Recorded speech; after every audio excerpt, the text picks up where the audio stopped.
Welcome back to another episode.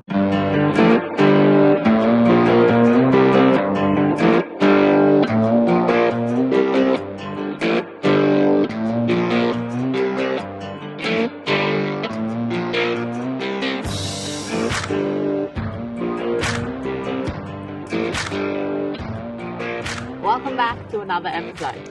This one here is going to be a little bit different. We're going to sit down, we're going to have a chat about our time in Tassie, and we were there from December till July. So we experienced the summer, the winter, and we had an absolute ball there. But yeah, we'll sit down, we'll have a chat. But first off, we're going to head to Ballarat. So we're off to Ballarat now, and let's go check it out.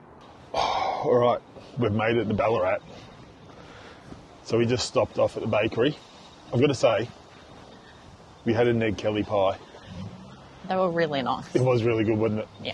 But anyway, it's 10 o'clock and Sovereign Hill is open. So we've come up to Sovereign Hill and going to have a look to see what this is all about. So, do you know what it's about? No idea. Excellent. Everyone says to come here, so we're here. Yeah, everyone says to come here, so we're coming in, which is good.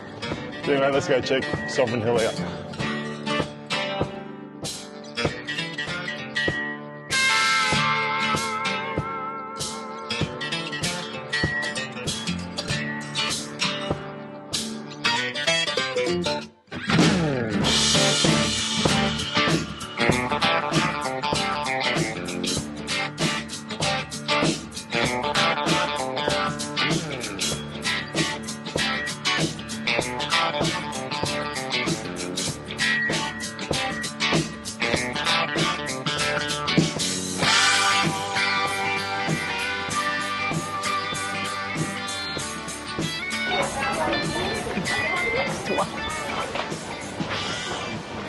Loretta, I hope you're not going to be scared.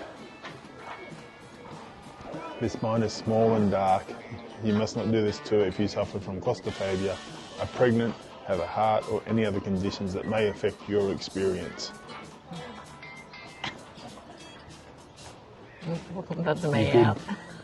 There's 105 steps, a 3-metre ladder. Should be good. I don't do heights. 3 metres, I should be good though. All right, Red Hill Mine, self-guided tour. Cool. All right, going down 52 stairs underground. Hope you're not feeling claustrophobic, Loretta. 1, 2.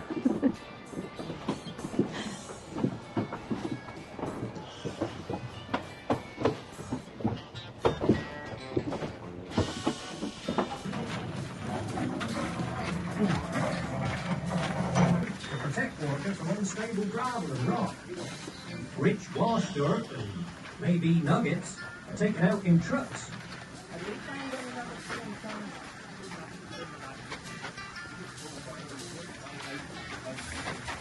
Must find gold, son. Pay for trouble and expense.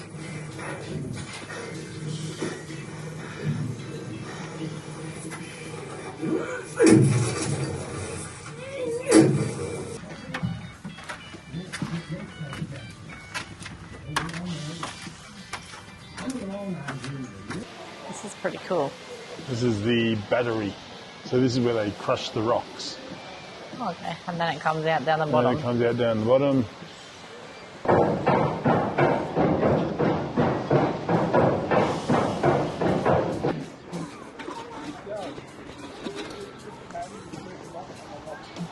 And then we'll go over there.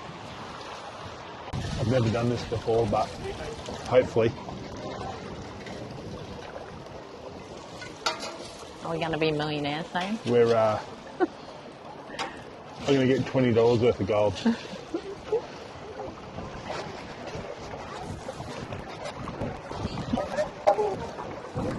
what's the idea of it? You get the big stuff out first? Yeah, we got to get the big stuff out, and then you got to shake it. You got to wash it, so all the heavy stuff, the gold, goes to the bottom. But it's really cold. I don't want to get my hands cold.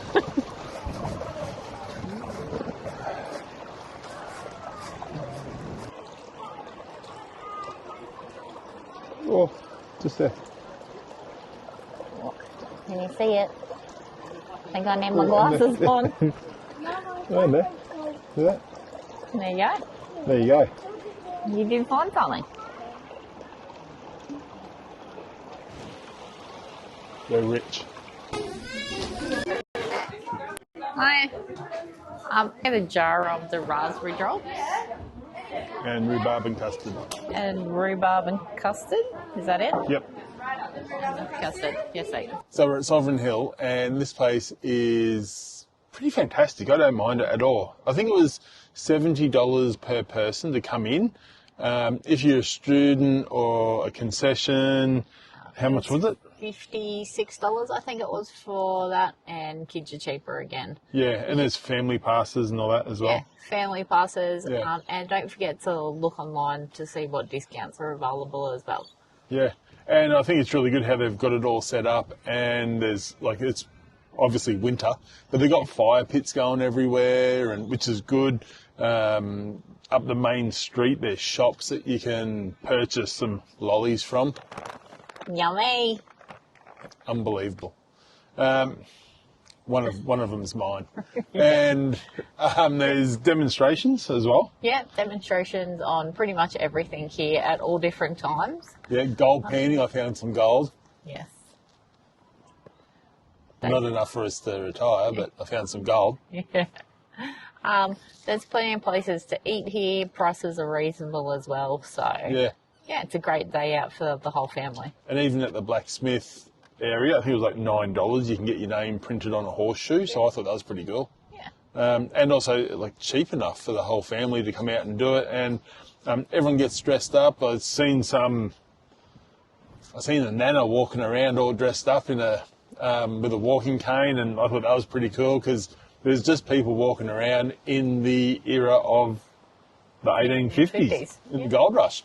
But I hope you enjoyed it. That's pretty cool. We've enjoyed it. If you are here, definitely come out and enjoy this place, even walking through the old houses. Yeah, it's definitely somewhere to put on your bucket list while you're touring Australia. Yeah, and the old houses like this one next to us here.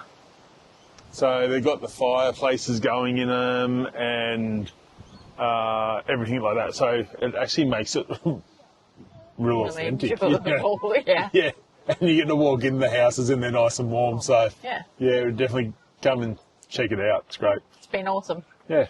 Well, there you go. I was just talking to some fishermen down there, and here's the spillway. But they were telling me that there are these fish in here. They go fishing for trout, redfin, and I think he said Grinch, something like that. But they're a green fish, and you can put them all back in. So there you go. It's a beautiful lake. It's a real pretty spot to come for a barbecue. That's a photo and a half. Yeah, it's pretty cool.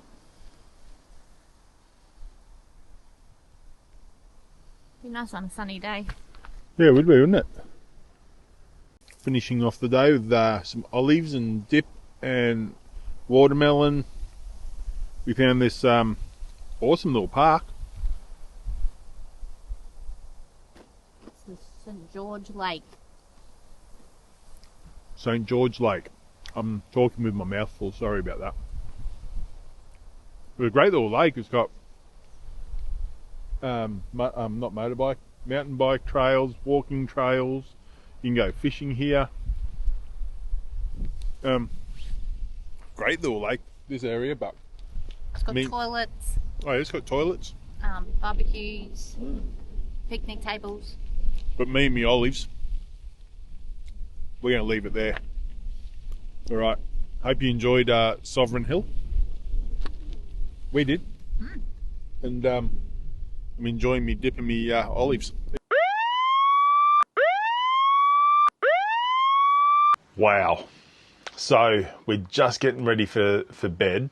Well, and the time is 9 o'clock, 9 p.m. We're here in Melbourne, and we're watching TV, and all of a sudden this siren's going off. Now, I thought it was on TV. I'm looking at the TV going, wow, there's a siren. But no, it was my phone. So I'm actually, because first aid is my forte, and being a surf lifesaver on the Gold Coast for the past 32 years, and a first aid trainer, I'm a member of the Responder, the Good Sam app. And if you've got a first aid certificate, anyone can do it. Anyone can become a member of it as long as you upload your certificate of the Good Sam app. And then if the paramedics get a phone call for an out-of-hospital cardiac arrest and you're within a certain area, you get an alert on your phone and you can go and help before the ambulance arrives.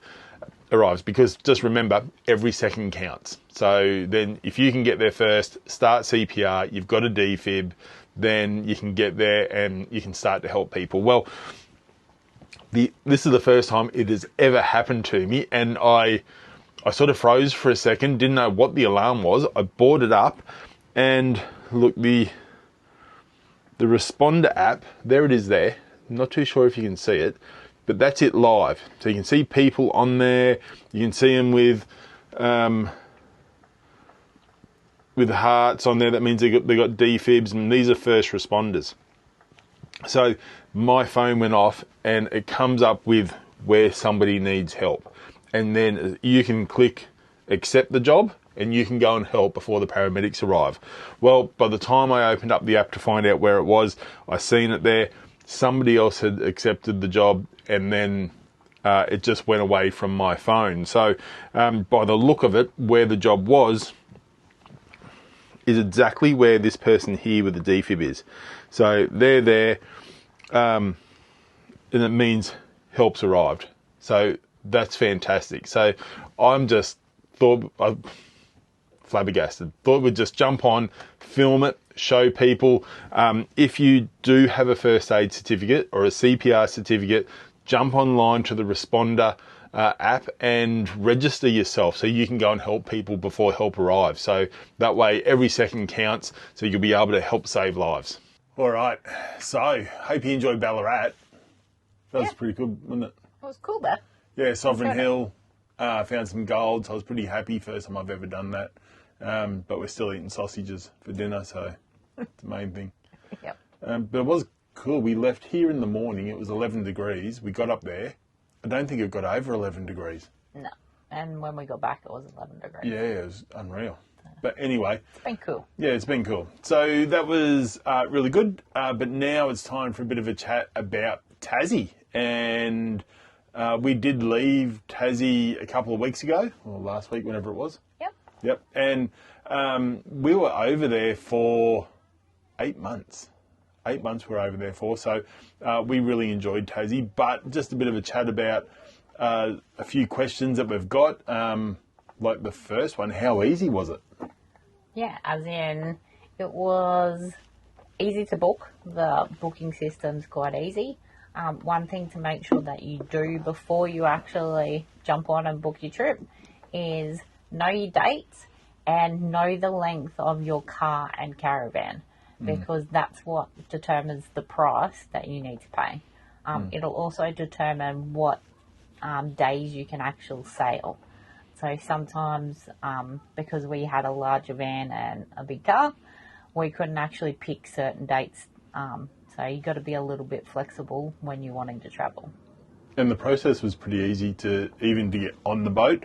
That you do get jammed in there, it's pretty tight. When on the way over, it was pretty tight, wasn't it? We were in a certain area and it was really tight. If you got pets, it's pretty easy. You take your dog, cat, duck, bird, pigeon, whatever you got, and you can just walk it out, and you can put it into a one of the kennels that they've got there. Then you go up on board, and with pets, you also have the option, if you want to, you can leave them in your van. So that is something that they will allow you to do as well. Yeah, wow. I suppose that's going to keep them more comfortable. Yeah, if they're used to being in your van and stuff. Something also when you're booking, don't forget to look out for discount codes. There's always specials directly from Spirit of Tasmania, as well as your Big Four discount card also gets you 10% off. So that's always a great thing, especially when it's a big expense to travel over there. Yeah, nice. Look, I don't know how much it was. How much was it for the car and van to go over? I think going over, we paid about $1,600 to go over. Yeah. And then because we came back during winter, it was about $1,300, I think it was. Yeah. So, but we booked about 8 months in advance, and some dates we were struggling to like try and get in. Yeah. So, Yeah. yeah, make sure you book in advance. In winter, if you go over in winter, the boat is pretty empty, so you're pretty easy. It seemed to be pretty empty on the way over. Yeah, they put a lot of freight trucks and stuff Yeah. on, so you just have to be mindful of that. Yeah. Bring on the new boats. Yeah, but it was really easy, and they direct you in. It's really, really easy, so don't be afraid to go over there. Like I said, we were over there for 8 months, from December till, I think, July, basically. Yeah, I think we come back on the 2nd of July, wasn't it? Yeah. And so we were over there for a while, so we got to see all sorts of weather from summer through to winter, so it was good. And I think you need to experience it in the winter. Just like I want to do the wet season up north in the Northern Territory. Like, you got to experience all of it. So, but in saying that, our favourite spots. What was your favourite? My favourite was probably Bruny Island, which everyone wants to go there. There was just lots to do there. So There was lots of oysters to eat there. yeah, but whilst it's touristy and stuff like that, you didn't sort of feel like you're in the hustle and bustle of anything. It was still island life, laid back. That was really good. Yeah, and we were pretty lucky. Well, I was, because I didn't see one. I didn't see two. I seen 3 white wallabies there, so I was pretty lucky. That was pretty cool to see that. But we did see the white wallabies, didn't we? Yeah, that was really cool. So what's your favourite? My favourite would have been Brady's Lake, up in the Central Highlands, or the Great Lake area. Like, it's in the middle, up high. We got there in December, and it was 3 degrees. Yep. And we had the diesel heater going in December. So we're down in Launceston, it was like 28, 30 degrees. But up there, it was like 3 degrees. It was fantastic. You're camping right on the water. It's just great. I love it up there. Something to keep in mind too when you're doing your travel plans during summer, and especially February and March. Busy. There is so much to do. Yep. There's so many markets. There's so many festivals on. It feels like they tend to cram them into those 2 months of the year. And it doesn't matter whether you're on the East Coast, the West Coast, down at Hobart, Launceston. There's so much on during those months. It is busy for travelling as well. So if you're looking for free camps and stuff like that, just be mindful that during those busy times, it is harder to get into. Yeah, definitely. But like I said, yeah, Bruny was your favourite. Brady's Lake was my favourite. I don't know if it was Brady's Lake just because we were at this tiny little shop out of the middle of nowhere. Like, I'm talking, it's this little tiny corner store that, I don't know. But who walks in, like right behind me? It was, what's his name? Charles Woolley. From 60 Minutes. 60 Minutes reporter. So, Charles, if you're watching, how are you, mate? We had a good old chat. We ended up sitting down for a good 10, 15 minutes and just talking about whatever. Fishing mainly, actually. So, yeah, in the middle of Tasmania, the people that you run into. So, yeah, really, really did like it there. But in saying that, the winter and the summer, look, it's a different heat from up north when you're down there in summer. I went swimming down there. I done a bit of work down there for Surf Life Saving Tasmania, and I had to be in the water, and it was great. It was fine. I've pretty much had a jumper, as most of you probably have seen. I've had a jumper on the whole time. Yeah. So, but winter is cold. Yeah. I was getting a bit over it at the end. Yeah. Winter is cold. Winter is cold, but in saying that, the shops, they're heated, so you sort of, if you go to the shops, it's nice and warm. You get used to the you get whole used to it. layering, and Yeah. you also get used to the jacket on, jacket off, jacket on, jacket off. And in winter, lots of places are closed. So there's a couple of cafes that are, I know, so my mum lives at Viewpoint. Beauty Point, so does Granny now, Mum, Granny. And there's a couple of cafes around there just south of Beauty Point that they close for August or close for 6 weeks. And Yep. so there's a couple of things that are closed in winter, but it's a bit like summer, like in the wet season up north, there's a few things that are closed. So same sort of thing, but just take that into mind if you're there Lots in winter. of caravan parks close down. A lot of the free camps get barricaded off for the winter. So you just have to be mindful if you are going to travel there in winter. Make sure that you're planning a little bit ahead. Yep. But even though we're here in Victoria now, Yep. and it's just as cold Yeah. here. That's So it. yeah, it's just as cold here. But yeah, so it's pretty much like that. Yeah. We absolutely loved our time in Tassie. Yep. Will we go back? Yep. Definitely. Definitely. We'll definitely go back with the van as well. Will we go? That's what I was going to say. Will we go back with the van? Yep. Definitely. Will we go back for holidays? Obviously, we've got Mum and Granny there. Of course, we're going to go down, say hello. But yeah, definitely be going back down there. There's so much more to see. If you think that you're going to get around Tasmania in a week, 3 weeks, 6 weeks, whatever, you're not. There's just so much to do. see. We didn't even do the East Coast. Because we've been to Tasmania a few times, we didn't do the East Coast, and that's the main part that you've got to do. All the main Touristy touristy places. things and population things. Bay of Fires, all of that. Yeah, we didn't even do that because we've been there before and we wanted to do things that were different. And we were there for 8 months and we still didn't see it all. So We didn't even get over. One of my things that I did want to do while we were over there was I wanted to go to Strawn and go on the boat cruise. We didn't even get a chance to do that. So that's definitely our next trip back. That'll be the first thing on our list. yeah, definitely. But I think we're going to leave the episode here. So just a bit of a rehash on if you're thinking of going to Tassie, reach out to us, drop a comment.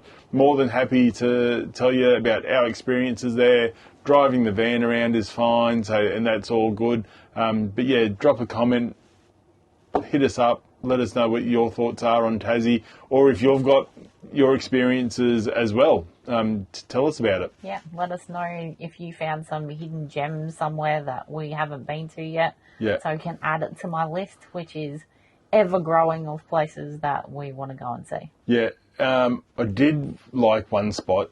It was our last spot. That was pretty cool. I don't know if it was just because we were the only ones there.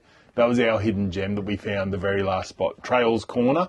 If you get over there, we had it to ourselves. It was nice. It was on the river. It was platypus galore. It was just amazing. So we loved that one, but that was our hidden gem, Yep. I suppose. Yeah. Hidden gem. Yep. Okay, so we're going to leave the episode here. So in the meantime, be safe, travel safe, and we'll see you on the road. Bye.